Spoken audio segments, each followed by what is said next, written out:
Vou dar continuidade aos temas que eu tenho trazido ultimamente, que eu tenho chamado de um olhar espírita, em que eu faço o triângulo, faço a analogia entre entre os textos, entre a literatura espírita, alguma parte da literatura espírita, e algum livro, alguma notícia, alguma informação científica, fazemos essa análise. Então, hoje eu dei o nome de Um Sentido para a Vida. O tema de hoje, essencialmente, é um olhar sobre os momentos mais difíceis que todos nós passamos mais de uma vez durante uma encarnação, durante todo o nosso trajeto enquanto espíritos. Nós temos, se olharmos para a vida, na nossa vida e a vida de uma maneira geral, e os espíritos nos orientam que de certa forma é assim, nós passamos uma boa parte de tempo numa situação em que as coisas estão mais ou menos encaminhadas, as coisas estão mais ou menos encaixadas, os nossos hábitos correm de uma maneira sem grandes alterações, mas muitas vezes vêm esses momentos mais difíceis, esses desafios mais difíceis. Esses desafios em que há um questionamento mais profundo, há um teste maior da nossa vontade de continuar, da nossa vontade de prosseguir, há um questionamento mais profundo dos nossos valores, né, que nós podemos chamar de uma crise pela qual nós passamos, do momento de crise pelo qual nós estamos passando. Esses momentos podem ser, na questão da intensidade, pode ser uma tristeza, sim, uma tristeza passageira, não muito profunda, mas pode ir até um questionamento sobre a vida, pode começar a surgir num momento de desequilíbrio muito grande, surgir mesmo ideias de suicídio. Ele pode ser, nós podemos passar por isso tendo motivos externos que justifiquem, entre aspas, aquilo que nós estamos passando, mas podemos não ter motivos externos, podemos não ter razão para dizer por que eu estou sentindo essa tristeza, por que eu estou sentindo esse momento de maior fraqueza, em que vejo a minha vontade mais enfraquecida. Eu posso passar sozinho por isso, ou seja, todas as pessoas à minha volta, a sociedade em que eu encontro não parece não ter um relacionamento, não estar passando comigo por essa crise, por esse momento, mas posso também estar passando por uma crise que envolve a sociedade como um todo, ou pelo menos a minha família, ou a minha cidade, ou o meu ambiente, como, por exemplo, o que nós vivemos agora, né? Esse desafio da pandemia, que é um desafio para todos nós, para a humanidade toda. Então, no primeiro momento, queria fazer um olhar sobre essas pequenas crises, de certa forma, menores, que não têm uma causa aparente. Uma tristeza que nos envolve, em que nós não sabemos o porquê dela, de certa forma. De uma maneira consciente, pelo menos, nós não sabemos dar uma razão. É uma crise que nós poderíamos dar um nome de uma melancolia, em que nós passamos sozinhos, porque envolve só nós, não temos uma causa externa realmente objetiva, pelo menos que nós tenhamos consciência de causa para aquilo que nós sentimos, mas que nos afeta, e que todos nós passamos. Nesse estágio evolutivo em que nós nos encontramos, todos nós passamos. Mesmo com todo o conhecimento que a doutrina espírita nos dá, né? Eu acho que quase todos nós temos momentos em que nos sentimos um pouco mais abatidos, um pouco menos fortalecidos na nossa vontade de continuar do trabalho, e isso pode passar por algum tempo. Esses momentos dessa melancolia, então eu queria ir buscar no Evangelho segundo o Espiritismo, para nós refletirmos um pouco, no capítulo Bem-aventurados os aflitos, capítulo 5, exatamente o título A Melancolia. Né? Esse texto caiu no Evangelho da quarta-feira, acho que 2 semanas atrás. E o Espírito François de Geneve nos diz o seguinte: sabeis por que, às vezes, uma vaga tristeza se apodera dos vossos corações e vos leva a considerar amarga a vida? É que o vosso espírito, aspirando à felicidade e à liberdade, se esgota, jungido ao corpo que lhe serve de prisão, em vários esforços para sair dele. Reconhecendo inúteis esses esforços, cai no desânimo, e como o corpo lhe sofre a influência, toma-vos a lassidão, o abatimento, uma espécie de apatia, e vos julgais infelizes. Crede-me, resisti com energia a essas impressões que vos enfraquecem a vontade. Que interessante essa notícia que esse Espírito nos trouxe através do Evangelho, que em muitos momentos essa melancolia, essa tristeza, ela inconscientemente uma vontade nossa de estarmos livres de todas as limitações que o corpo nos oferece, que a encarnação em si nos oferece. Queríamos voltar à liberdade que tínhamos enquanto no plano espiritual. Que interessante. Ele diz que muitas vezes é isso que nos toma de uma melancolia que nós não sabemos explicar por quê. Uma vontade de voltar à liberdade que tínhamos antes de encarnar e que agora não temos. Uma vontade de apressar isso. Que interessante. Se nós refletirmos por esse momento que nós vivemos, por exemplo, agora da pandemia, podemos dizer que nós estamos numa limitação de movimentos dentro da própria encarnação. Então, é natural que nós, em determinados momentos, tenhamos saudade da liberdade que tínhamos há poucos meses atrás, da liberdade que tínhamos até fevereiro. Gostaríamos de poder ir de encontro aos nossos queridos, as pessoas que amamos, com a mesma liberdade que tínhamos antes. Gostaríamos de fazer as viagens que costumávamos fazer antes. E temos esse sentimento, essa saudade realmente, né? Essa tristeza que pode nos envolver. E o que nós vamos fazer com ela?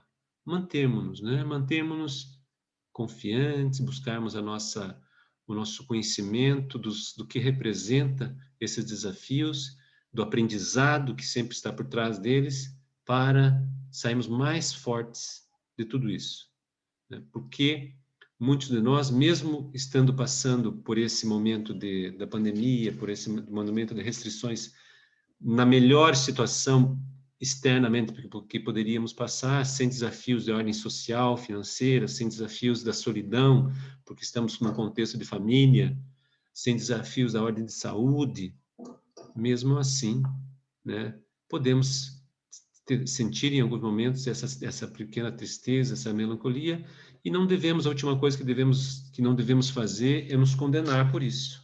Como é que eu posso sentir isso se eu não tenho motivo para isso? Não vamos, claro, alimentar isso, não vamos, é claro, nos vitimizar, aumentar, mas olharmos para nós também com honestidade, com sinceridade, sabendo que nós ainda estamos suscetíveis a isso, estamos vinculados a isso.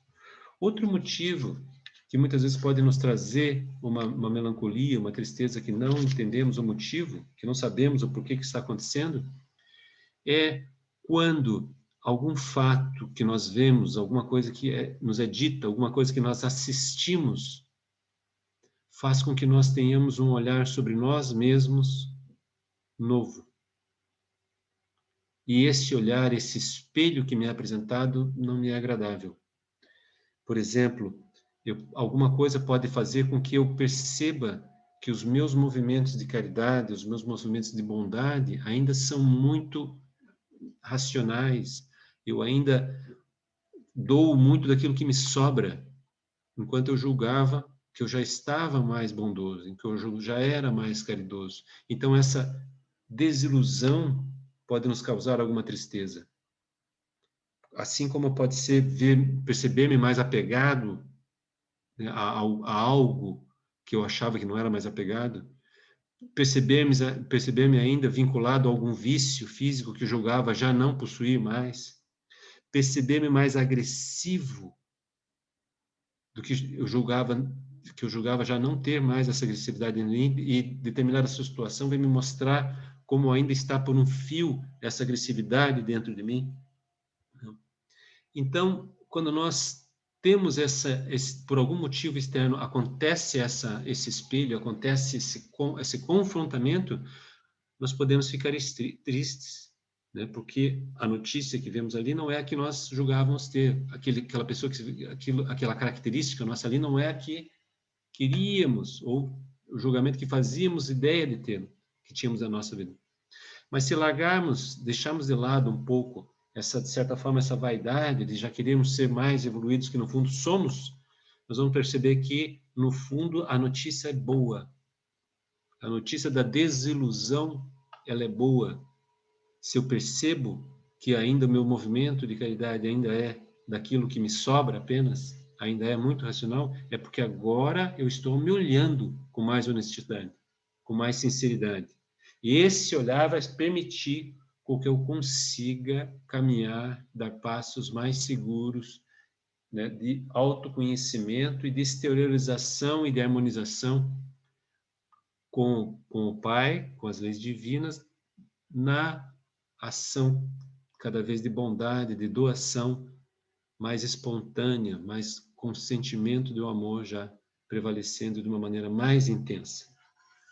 Mas vamos falar das grandes crises, daquelas que nos desafiam de uma maneira bem mais profunda, aquelas com que fazem com que nós questionemos se o homem, se o ser humano tem solução. Se nós questionemos se o ser humano não está cada vez pior do que sempre foi, se o ser humano não está evoluindo, não está regredindo nas suas características de bondade, de humildade. São momentos em que nós vemos que parecem que a maldade impera, são momentos que nos parecem que há uma falta de esperança generalizada, em que os conflitos tomam conta dos ambientes, né? As famílias parecem se desunirem-se, a violência vem ao de cima e o medo, né, surge de uma maneira bastante intensa e faz com que muitas vezes algo possa se questionar: será que há um retrocesso da humanidade? Então, será que afinal a humanidade está sempre na mesma, ou pior do que isso, está a regredir moralmente? Então, vamos olhar agora um pouco o que o Livro dos Espíritos nos diz. O que ele nos fala a respeito disso.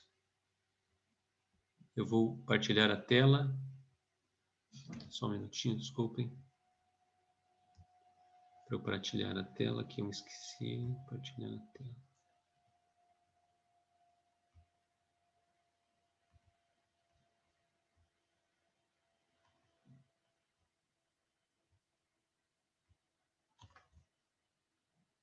Então, na pergunta 784 do Livro dos Espíritos, a Kardec perguntou o seguinte: bastante grande é a perversidade do homem.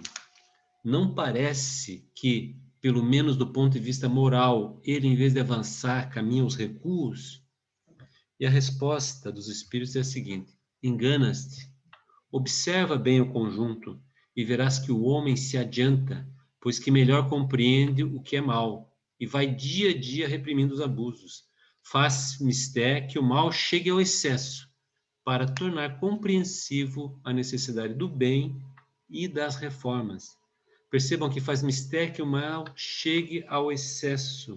Então, o sofrimento generalizado ou o sofrimento individual nosso quase sempre está relacionado a momentos anteriores em que nós abusamos no desequilíbrio, em que nós deixamos de escutar a voz da nossa consciência, de seguir os princípios, os valores que nós recebemos de todas as vias, através, no nosso caso, através da doutrina espírita, através da mensagem do Cristo, através de Jesus. Na pergunta seguinte, né, Kardec pergunta: segue sempre a marcha progressiva e lenta ao aperfeiçoamento da humanidade? E ele diz: há o progresso regular e lento, que resulta da força das coisas. Quando, porém, um povo não progride tão depressa quanto devera, Deus o sujeita, de tempos a tempos, a um abalo físico ou moral que o transforma. Então, essas grandes crises, esses grandes momentos de mudança, né, vêm nos testar e vêm nos alertar de que o nosso comportamento está errado, de que a nossa maneira de agir está errada. Vem acelerar essa nossa evolução. Então, eu queria partilhar agora algumas informações desse livro, que alguns devem ter lido, é um livro muito antigo, O Homem em Busca de um Sentido, de Viktor Frankl. Esse livro é um best-seller, né? Já está tem 12 milhões de cópias, já foi traduzido em mais de 22 línguas diferentes, e esse livro tem esse impacto, já está há 70 anos sendo publicado ininterrupidamente. Por quê? Por quê? Porque o autor, o Viktor Frankl, ele viveu o campo de concentração. Ele foi prisioneiro na Segunda Guerra Mundial, primeiro no campo de concentração de Auschwitz, depois no campo de concentração de Dachau, né? E ele faz um relato do que ele viveu lá, do que foram aqueles anos que ele viveu lá. Ele viveu praticamente 2 anos, mais de 2 anos nos campos de concentração. Mas o relato dele não é um relato, simplesmente um relato de uma pessoa comum. É um relato de um profissional da psicologia, da psicoterapia, da psiquiatria. Ele era um psiquiatra. E ele já era, na altura, já tinha um trabalho realizado como na prevenção do suicídio. Do suicídio. E ele, então, faz um relato sobre o que ele passou, sobre o que ele viu nos campos de concentração, do ponto de vista de um psicólogo com conhecimento profundo da psicologia humana já. Ele já estava desenvolvendo todo um trabalho de psicoterapia, a que ele chamava de logosofia. Depois ele continua esse trabalho. E ele ali tem a oportunidade de um ensaio, né, de um laboratório em que ele vive aquele desafio. Então, aquelas pessoas que passaram, aqueles espíritos que passaram pelo desafio desses campos de concentração, realmente foram assim, testados de uma maneira muito profunda. Foram testados de uma maneira bastante intensa nos seus princípios, na sua capacidade de reagir. Então, ele escreve o livro dizendo que ele queria relatar como ele viu, como refletia no espírito de um prisioneiro aquelas situações que eles viveram ali. Como que os prisioneiros reagiram daquela maneira. Antes disso, ele relata que né, o partido nazi, a Alemanha já tinha invadido a Áustria, ele é de Viena, né? Já tinha invadido a Áustria, e um pouquinho antes dos Estados Unidos entrar na guerra, ou seja, ainda em 1941, ele tem a oportunidade, né, recebe a autorização, né, um visto para emigrar para os Estados Unidos, devido ao trabalho que ele já desenvolvia. Então, ele tem a oportunidade de viajar, de sair, de fugir daquilo que estava cada vez ficando pior, e cada vez estavam sendo cada vez mais cercados, principalmente os judeus. E ele fica na dúvida se ele deveria aproveitar a oportunidade e ir para os Estados Unidos, ou se ele deveria, como diz né, ir para os Estados Unidos e trabalhar naquilo que ele chamava do filho espiritual dele, que era o trabalho da logosofia, que era o trabalho que ele já estava desenvolvendo, ou se ele deveria ficar para cuidar dos pais, para ficar próximo dos pais, para dar assistência que eventualmente os pais precisariam. E com essa dúvida ele conta um fato bastante interessante, uma dúvida que estava realmente passando alguns dias e ele não conseguia decidir. E ele vai visitar o pai dele e percebe, em determinado cômodo, um pedaço de pedra de mármore. Um pedaço de pedra com algumas letras escritas. Com algumas letras escritas. E ele pergunta para o pai dele o que é aquilo. O que é aquele pedaço de mármore? O que está escrito ali? E o pai dele conta que ele havia recolhido aquele pedaço de mármore numa das sinagogas que havia sido destruída. E aquele pedaço de mármore é exatamente onde estavam escritos os 10 mandamentos. Aquilo ali era um pedacinho de uma letra ou outra dos 10 mandamentos. E daí o Viktor Frankl pergunta para o pai dele, pai, você sabe qual dos mandamentos que estava que essas letras dizem respeito, porque eu não consigo reconhecer aqui. E o pai dele diz para ele, esse aqui estava escrito, honra teu pai e tua mãe, para que se prolongue os teus dias sobre a terra. O pai dele, que estava incentivando ele para ir para os Estados Unidos, ele queria muito que ele fosse, não fazia ideia de que ele estava naquela dúvida, responde ele isso para ele, e ele entende que aquilo era o sinal da resposta que ele queria. Então decide ficar. E depois eles são todos presos, primeiro num gueto, depois são para o campo de concentração, e acaba que só o Viktor Frankl sobrevive. Né? Acaba sucumbindo os pais, o irmão, e a esposa dele sucumbe durante o campo de concentração.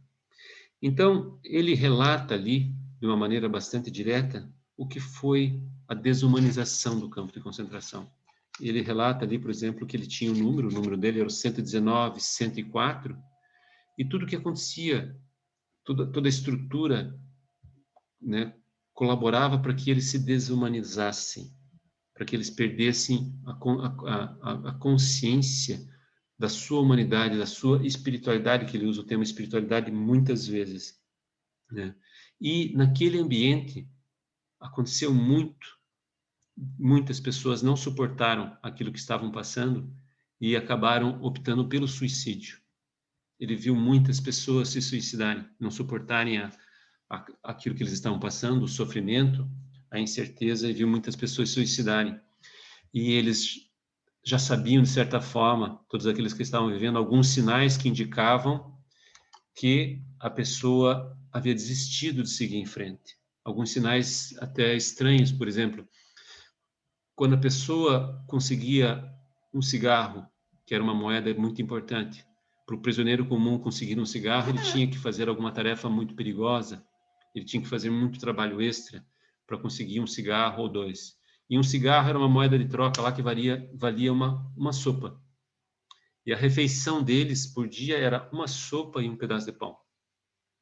Então, sempre que, enquanto eles estavam com esperança, eles conseguiam um cigarro, ele e a maioria das pessoas, eles tentavam trocar aquele cigarro que eles haviam adquirido por uma sopa, porque aquela sopa poderia representar a sobrevivência deles. Eles tinham consciência disso.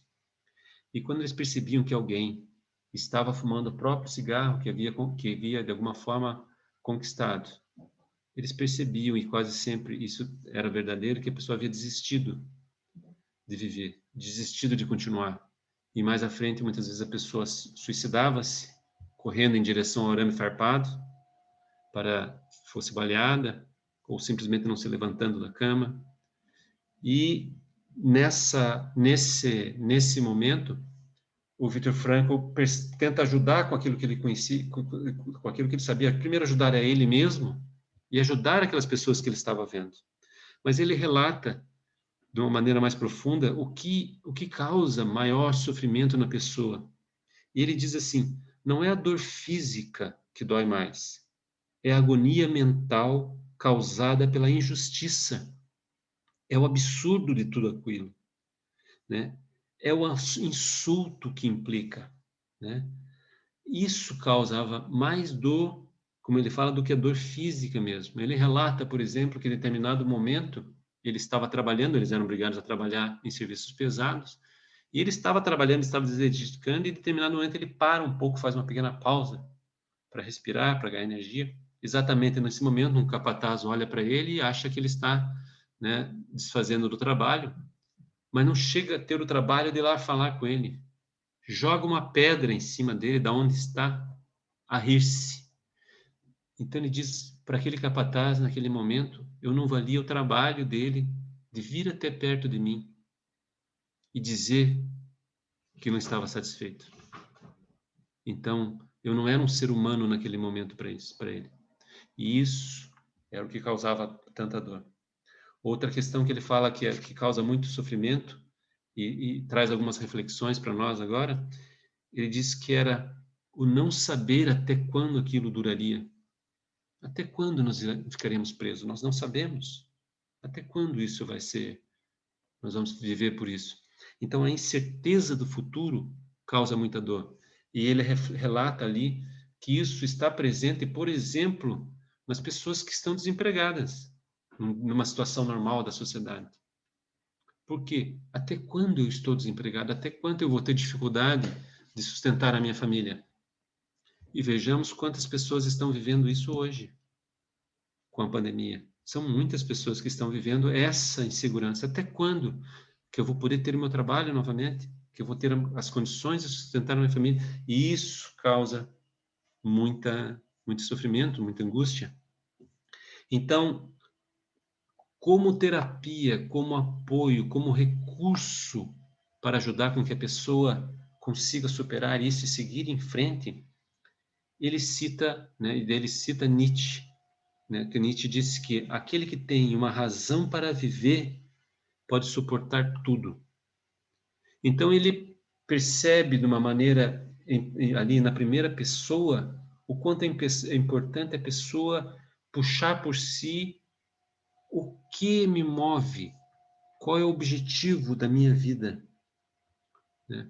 Qual é a razão, né, de sentido para eu viver, aonde é que eu farei diferença, né? E ele tenta ajudar alguns prisioneiros com isso. Ele cita, por exemplo, o caso de uma pessoa que estava já tinha desistido, estava pensando em suicídio, e ele conversa com essa pessoa e acaba buscando ali o que tinha de mais importante para ela, e acaba vendo que no caso daquela pessoa era o filho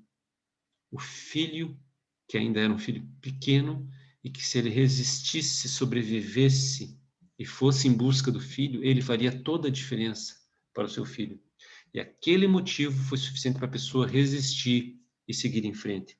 Para outra pessoa foi o trabalho, um trabalho que estava inacabado, né? Um trabalho científico que estava inacabado. Era um cientista, uma pessoa com uma capacidade intelectual muito grande, em que ele, na terapia, buscando, de certa forma, através da conversa, fazer com que a pessoa lembrasse disso e falasse, não, esse é meu trabalho, sou eu que tenho que fazê-lo, né? E esse trabalho fará diferença, não só para mim, mas para muitos. Então, vamos seguir em frente por causa disso. E é muito interessante a autoterapia que ele diz aplicar a ele mesmo, ao Viktor Frankl, para seguir em frente, porque ele foi um prisioneiro como todos os outros. E ele diz o seguinte, por exemplo, que ele usou fundamentalmente 2 recursos. A partir de um certo momento, ele começou a perceber o olhar que ele mesmo estava lançando sobre aquilo, e que aquele olhar era útil não só para ele, mas para todos. Então ele começava a se imaginar, por exemplo, a fazer palestras, relatando aquilo, quanto aquilo poderia ajudar outras pessoas. E se agarra nessa ideia. Mas o mais interessante é em que ele se agarra, na verdade, à lembrança da esposa, da mulher amada, da mulher que ele amava tanto, que ele não sabia sequer se estava viva. Ele alimenta isso, as lembranças e a projeção no futuro de poder reencontrá-la, e agarra-se a isso para seguir em frente. Então ele disse assim, em determinado momento ele diz assim, o meu espírito continuava agarrado à imagem da minha mulher. Nem sequer sabia se ela ainda estava viva. Eu sabia uma coisa que nessa altura havia aprendido bem. O amor vai muito além da pessoa física do ser amado. O amor encontra o significado mais profundo no seu ser espiritual, no seu ser interior. E dele diz, olha bem o que ele diz no final. Se a pessoa está ou não está presente, se está ou não está viva, deixa até certo ponto de ser importante. Ele diz, a salvação dos homens consegue-se no amor, pelo amor. A profundidade disso, dessa mensagem dele, dessa mensagem é grandiosa. A salvação do homem consegue-se no amor, pelo amor. Depois poderíamos voltar aqui para o Livro dos Espíritos. Eu não sei se vocês estão vendo, peço desculpa. agora, se eu estou partilhando ainda a tela. O Rui ou a Marta podem me dizer, por favor? Não tens a tela partilhada. Ah, não tenho. Tá, obrigado, Marta.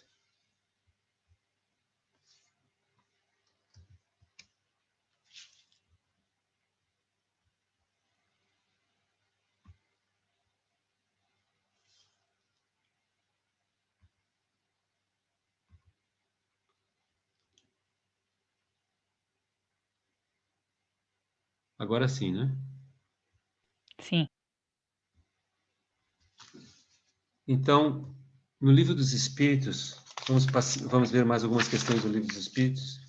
Na pergunta 737, Kardec perguntou: com que fim fere Deus a humanidade por meio de flagelos destruidores? Qual é o objetivo desses flagelos? Ao que os espíritos respondem: para fazê-la progredir mais depressa.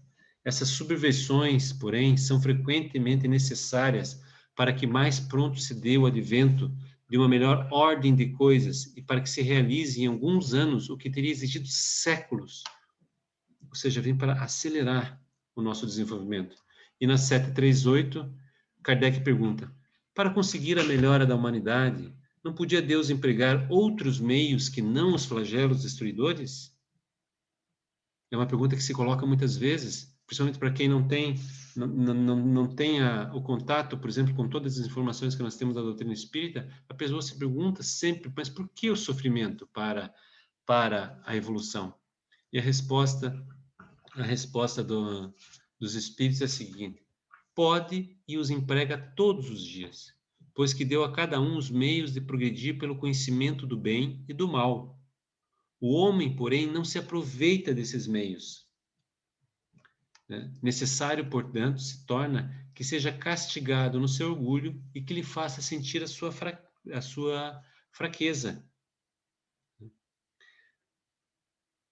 A verdade é que toda a visão espírita nos dá sobre todos esses flagelos, sobre todos esses momentos de crise, é que eles vêm para nos acelerar a nossa evolução, acelerar o nosso crescimento, né?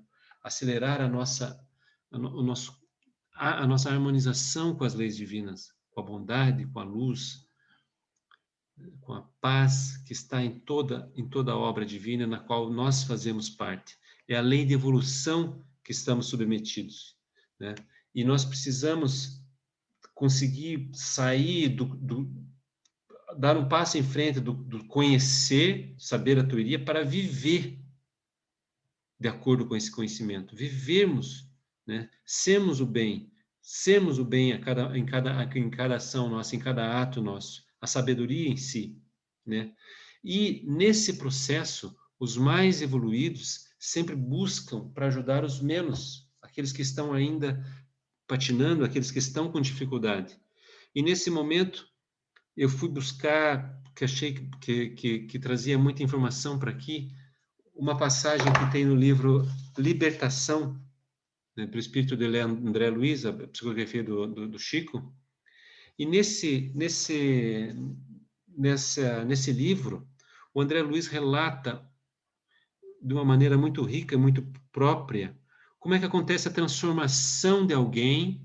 Há um momento ali que ele mostra bem como é que acontece a transformação de alguém que já sabe, que já tem a teoria, quando pode acontecer o grande dia de transformação de alguém que já sabe, para aquela pessoa que já não tem mais dúvida e decide tomar a grande decisão de aliar-se ao bem, de ser útil no bem, sem receios.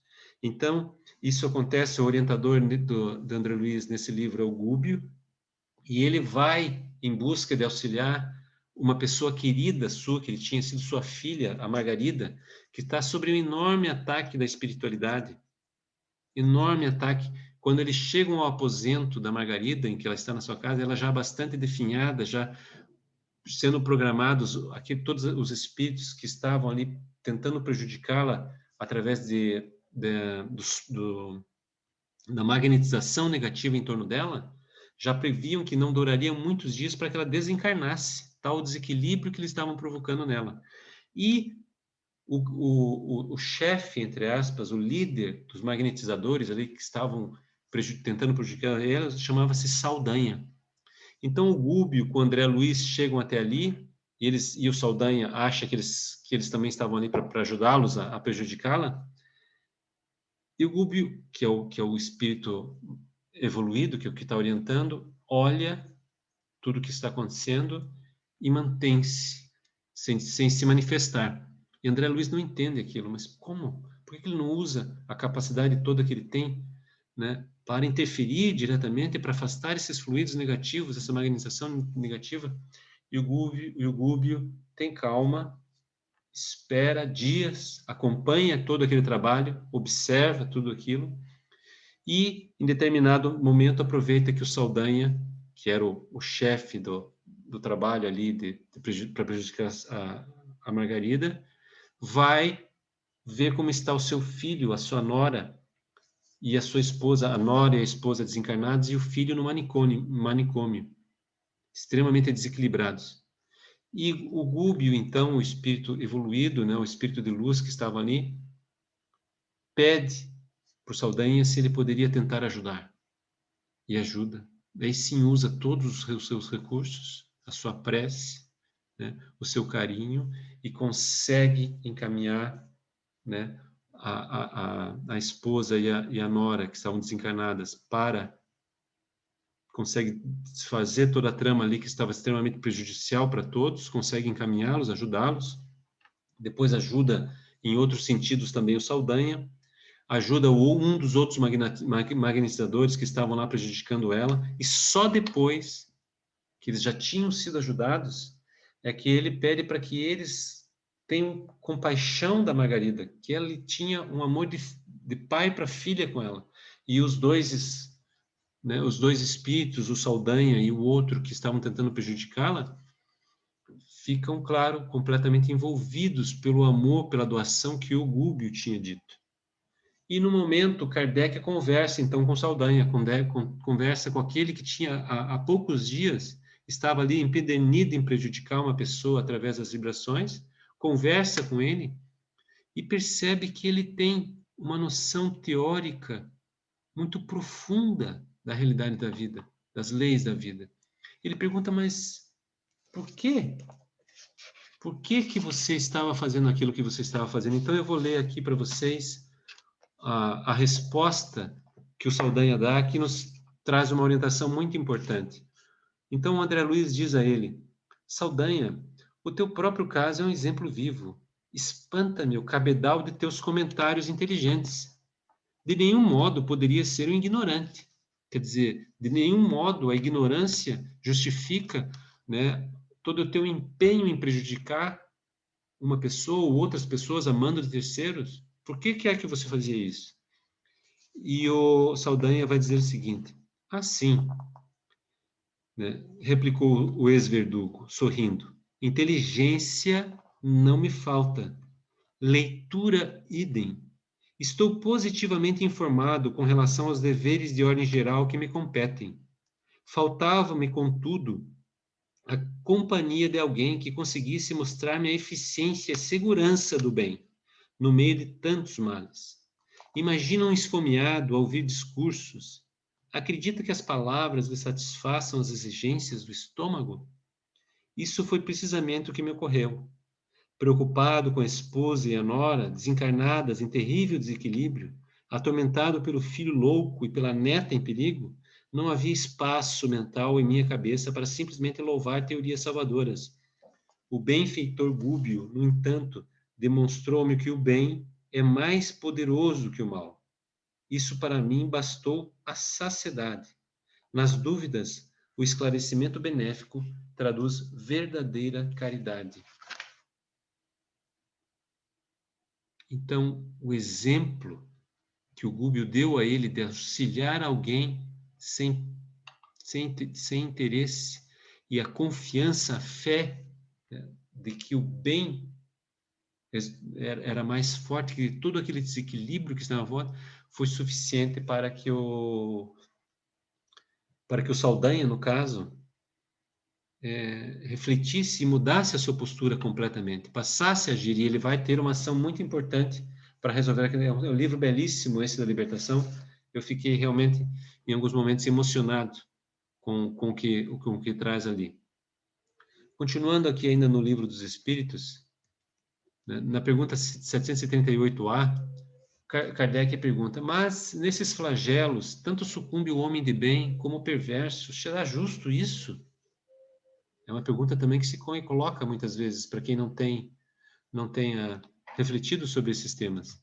E a resposta dos espíritos é a seguinte: eles têm toda uma parte que eles respondem, mas o exemplo que eles dão é o seguinte: por ocasião das grandes calamidades que dizimam os homens, o espetáculo é semelhante ao de um exército cujos soldados, durante a guerra, ficassem com seus uniformes estragados, rotos ou perdidos. O general se preocupa mais com seus soldados do que os uniformes deles. Então, nos pede para que tenhamos noção do limite da nossa visão. Nós olhamos de uma maneira muito limitada aquele acontecimento. Se algum espírito está passando por uma situação junto com os outros, juntos com a sociedade, que, pelo seu estado evolutivo, por aquilo que ele já conquistou, ele não deveria passar, acontecerão duas coisas. Primeiro, que ele na verdade, ele não vai estar tendo o sofrimento que nós julgamos que ele vai ter. Porque o sofrimento, ou maior ou menor, é de acordo com como em nosso íntimo nós recebemos aquilo que acontece. Não está dependente daquilo que acontece exteriormente. A dificuldade é que acontece exteriormente, mas a maneira como nós o recebemos, né? O sentido de tudo isso é nós ampliarmos a nossa visão, ampliarmos a nossa maneira de ver e percebermos que a maneira íntima como nós recebemos esses desafios é mais importante do que os desafios em si, né? Do que a crise em si. Na pergunta seguinte, não serão os flagelos igualmente provas morais para o homem, por porem abraços com os mais aflitivas necessidades?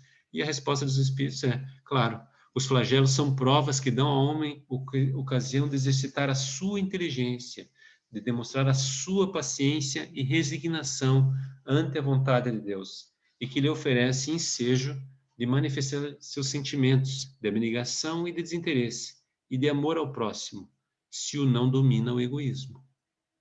Então aqui vem a questão, né, os espíritos nos explicam aqui qual é o sentido daquilo que nós chamamos sofrimento. É uma ocasião de exercitar a nossa inteligência, de demonstrar a nossa paciência e resignação ante a vontade de Deus. Então, eu volto aqui ao livro do Viktor Frankl, porque uma pergunta que ele vai se colocar ali de uma maneira bastante profunda é: qual o sentido do sofrimento? Porque nas reflexões que ele faz, ele diz: a vida tem todo um sentido no fruir, tem todo um sentido na criatividade, na arte, tem todo um sentido nos relacionamentos entre as pessoas, mas o sofrimento tem que ter algum sentido também. Qual é o sentido do sofrimento? E ele faz, né, e pergunta, junto com isso, ele faz a pergunta pela qual esse livro que ele escreveu ficou mais conhecido, que é: o meio externo determina o ser humano? Nós somos totalmente condicionados pelo meio externo, pelo aquilo que nos acontece, ou não? Ou nós temos uma liberdade, nós temos o livre-arbítrio? E essa é uma das perguntas mais fundamentais, porque ela define entre uma postura materialista e uma postura espiritualista. Define entre uma postura deísta, uma fé de que há uma causa primária de todas as coisas, em que há um Deus, né, que construiu um mundo para a bondade, para a beleza, para a paz, ou não? Ou a vida é um acaso e que nós, seres humanos, somos, na verdade, completamente condicionados por aquilo que nos acontece externamente, somos vinculados. E ele relata então que ele não podia mais ter dúvidas sobre isso, pelaquela experiência que ele viu durante esse campo de concentração, de que o ser humano pode se lhe roubar tudo dele, menos a liberdade de escolher a sua atitude em qualquer circunstância. E ele diz assim, é essa liberdade espiritual que não pode ser tirada. Ele viu na primeira pessoa, viu o exemplo em momentos extremamente críticos. Então, se muitos sucumbiram, se muitos, de certa forma, esqueceram-se da humanidade, muitos ali optaram pela humanidade, optaram pela ação, considerando o próximo, tendo em conta o próximo, dos dois lados da fronteira. Porque ele relata, por exemplo, vários prisioneiros que se sacrificavam para tentar ajudar os outros, que à noite muitas vezes iam de um barracão ao outro, para muitas vezes levar uma palavra, levar um conforto, muitas vezes oferecer aquele pão que ele tinha guardado, que já era pouco, mas que ele guardou para oferecer como, de certa forma, um consolo para alguém, doando-se. Né? Ele relata também, do outro lado, né, que eles ficaram a saber depois só, o diretor, por exemplo, do campo de concentração dele, que realmente, depois ele pensa, realmente ele nunca agrediu de maneira nenhuma nenhum prisioneiro, nós nunca vimos ele agredir nenhum prisioneiro, ele que era o diretor do campo de concentração, eles vieram a saber que ele usou dos seus recursos próprios para que eles tivessem os medicamentos mínimos que precisavam, que os prisioneiros precisavam no campo de concentração. E ele usava dos seus recursos, sem que quase ninguém soubesse, para poder atendê-los. Porque a pressão sobre as pessoas que estavam do lado dos guardas, que estavam no lado do caso dos alemães, também era grande para que seguir uma regra, para seguir uma ordem, para que seguir todos os seus colegas, os seus próximos estavam por que ele ia resistir? E ele resiste.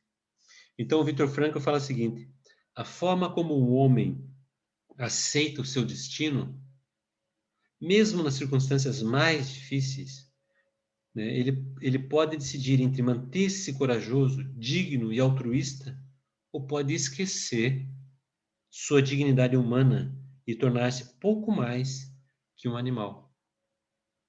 Então, a resposta dele à pergunta qual é o sentido do sofrimento na vida é percebermos a nossa espiritualidade. Percebemos como nós somos muito mais do que os animais. É essa a grande conclusão. E daí ele cita aqui Dostoiévski, né, que Dostoiévski disse, a citação do próprio Viktor Frankl, do que eu tenho medo de não ser digno dos meus sofrimentos. Do que eu tenho medo de não ser digno dos meus sofrimentos. Então, a reflexão que fica aqui na mensagem que eu queria trazer para vocês hoje é essa do que o Viktor Frankl traz, que o Livro dos Espíritos e todas essas mensagens, de que nós tenhamos em mente o que o Espiritismo nos traz, de que o sofrimento, de que esses desafios são grandes oportunidades para nós nos conhecermos, para nós percebermos a nossa essência de filhos de um Pai bondoso, amoroso, justo, a nossa essência de espíritos imortais. Não perdemos nunca, né, de foco isso. Eu encerro aqui, eu agradeço a atenção de todos.